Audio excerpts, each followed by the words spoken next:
ہم لوگ الجھ گئے ہیں، بہت بڑے قیدی ہیں اپنے آپ کے، بڑے قیدی، سارا دن اپنی خواہشات کی تکمیل میں بھاگے رہتے ہیں، بڑے بڑے سونے نوجوان۔ میں ان پہ تنقید نہیں کرتا، مجھے ان پہ ترس آتا ہے۔ جب میں رات کے اندھیروں میں انہیں ٹیلی فون لے کے چوکوں میں کھڑے دیکھتا ہوں تو مجھے رحم آتا ہے۔ میں کہتا ہوں دیکھو نفس کی خواہش کے پیچھے یہ کیا مثلاً آخر کیا ہے اس میں؟ ایک عورت کے پیچھے تباہ کر لیا اپنے آپ کو، یعنی زیادہ سے یہ کوئی مقصود ہے؟ یہ کوئی مقصد حیات ہے جس کو مقصد بنا لیا ہے؟ میرے عزیز بات کو سمجھ لیں، اتنا خوبصورت آدمی ہے اور اتنا اس کا اونچا قد کاٹ ہے، اور کیا کس کے پیچھے یہ بھاگا ہوا ہے؟ بڑا سمجھدار، دانشور، عقل مند آدمی، ذی روح بندہ، لیکن اس کا سٹیٹس آپ یہ ملاحظہ کریں کہ وہ 20-40 ہزار کی خاطر جھوٹ بولتا ہے، دھوکہ دیتا ہے، فریب اور فراڈ کرتا ہے۔ ہم اپنی نفسانی خواہشات کے پیچھے اس طرح بھاگتے ہیں کہ ہم اصل سے رہ جاتے ہیں۔ میری باتوں کی سمجھ آ رہی ہے آپ حضرات؟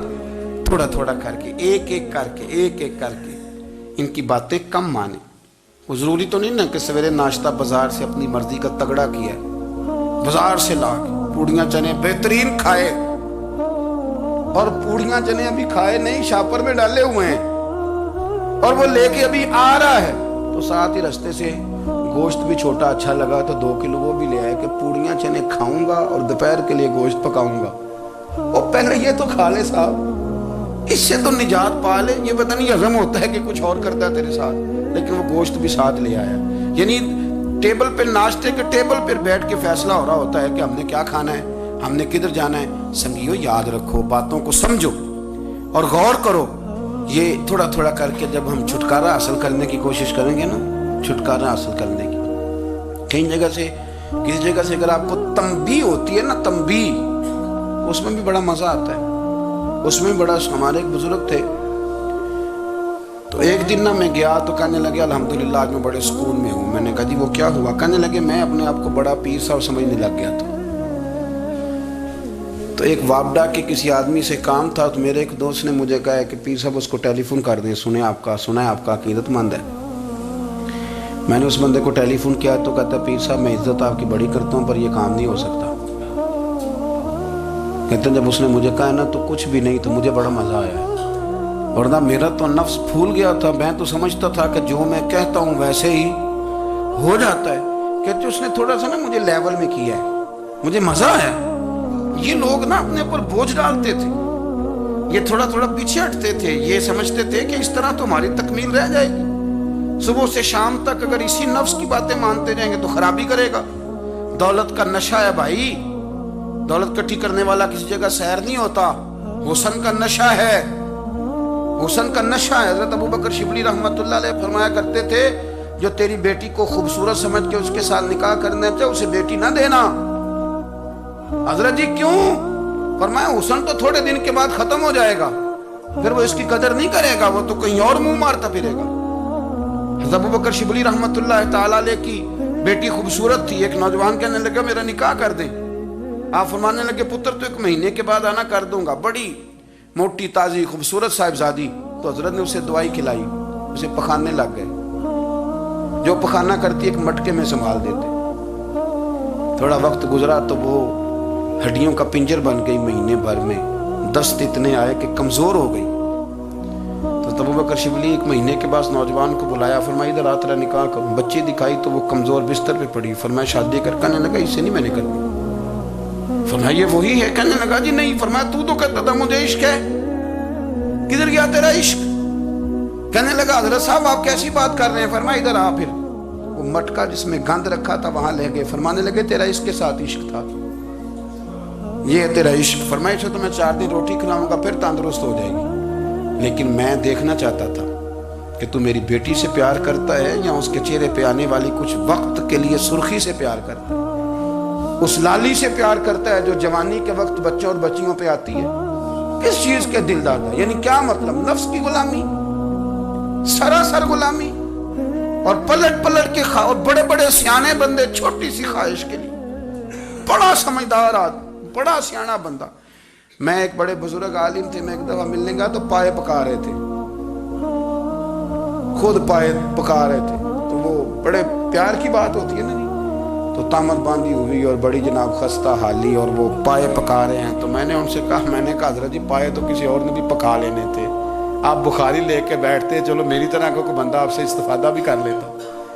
اب پائے آپ لائیں گے، پھر پکائیں گے، پھر آپ کھائیں گے، تو یہ تو 24 گھنٹے آپ کسی کام میں گزر جائیں گے۔ تو یہ ایک چھوٹی سی خواہش کے لیے، میں کسی چیز کو حرام نہیں کہہ رہا، قرآن پاک کی جو آیت پڑھی ہے صرف اس کی تفسیر آپ کے سامنے عرض کر رہا ہوں۔ ہماری خواہشات ماں پالتی ہے، آپ کو نہیں پتا کتنے دکھ سہتی ہے۔ میں ان ماؤں کو جانتا ہوں جو بیٹے کے حصوں کی مار بھی اس کے ابے سے کھاتی ہیں، مار کھاتی ہیں وہ۔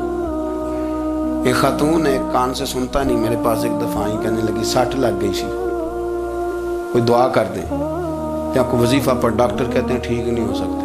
میں نے کہا باجی صحیح بتاؤ مسئلہ کیا ہے؟ کہنے نہیں کچھ بھی نہیں، مسئلہ کیا ہونا ہے، پتر غلط نکل آیا ہے، اس کا باپ روز مارتا ہے، آج میں آگے گئی ہوں تو اس نے ایک تھپڑ میرے کان پہ مار دیے، تو پردہ پھٹ گیا۔ مائیں مار کھاتی ہیں، لیکن وہ پتر جس کو بڑی محنت سے پالا ہے، وہ جوان ہوتا ہے تو اماں سے کہتا ہے تجھے چھوڑ دینا ہے، پر جس لڑکی سے میرا ٹیلی فون پہ رابطہ ہے اسے نہیں میں نے چھوڑنا، وہ نہیں چھوڑ سکتی، ہر شے کچل جاتا ہے وہ۔ اماں کبھی لیٹ کے رات کو سوچتی ہے کہ یہ تو میری کل کمائی تھی، میں تو آج بھی اس کے حصے کے تھپڑ اپنی گالوں پہ برداشت کر رہی ہوں، تو یہ کدھر گیا؟ اردشیر نام کا بادشاہ تھا، حضرت محدث ابن الجوزی آج سے کچھ 700 سال پہلے لکھتے ہیں۔ اردشیر بادشاہ بڑا خوبصورت تھا، جوان تھا، بڑا عقل مند تھا، اس نے اس طرح کی قریب کی ساری ریاستوں پہ قبضہ کر لیا، بڑا عقل مند زیرک تھا، قبضہ ہو گیا۔ ایک بادشاہ بڑا سخت تھا، اس کے ساتھ جب پنجہ آزمائی ہوئی تو اردشیر کہتا ہے اس پہ میرا قبضہ نہیں ہو رہا تھا، اور جب ہم نے ساری ریاستوں نے مل کے اس پر حملہ کیا تو ایک قلعے کے اندر قلعہ بند ہو گیا۔ اردشیر بڑا خوبصورت آدمی تھا، بڑا سمجھدار تھا، تو وہ بادشاہ قلعہ بند ہو گیا، اس نے کہا نکلنا ہی نہیں، اب وہ اندر بند ہے، یک بارگی حملہ کیا تو وہ بڑا قلعہ تھا اس میں بند ہو گیا۔ اس بادشاہ کی نا جس پر حملہ کیا، اس کی بیٹی اچانک ایک دن قلعے کی دیوار پہ چڑھی تو اردشیر کے حسن و جمال کو دیکھا تو عاشق ہو گئی،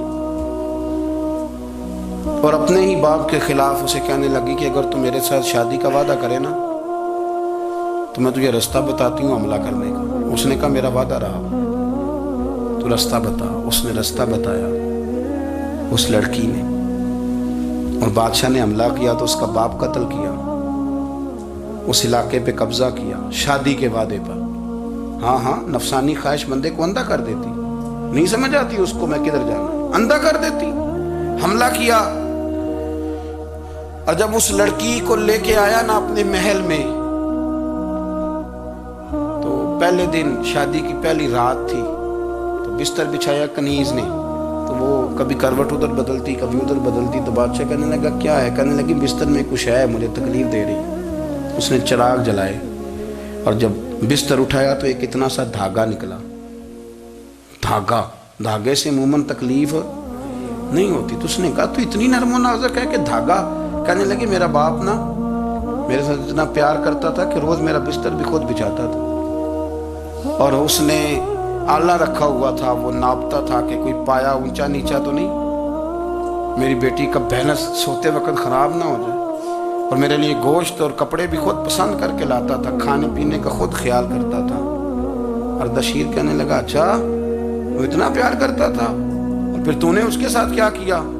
کہنے لگا بلاؤ کنیزوں کو بلایا، فرمایا اس کو اٹھاؤ اور جلاد کے پاس لے جاؤ، اسے کہو کہ اس کے بال ایک گھوڑے کے ساتھ باندھے، پیر دوسرے گھوڑے کے ساتھ باندھے، اور ایک گھوڑا ادھر بھگا دے، کدھر بھگا دے، یہ جس کے باپ نے اتنا پیار کیا، یہ نفس کی اتنی غلام ہے کہ اس کی وفادار نہیں رہی تو میری وفادار کیسے بنے گی؟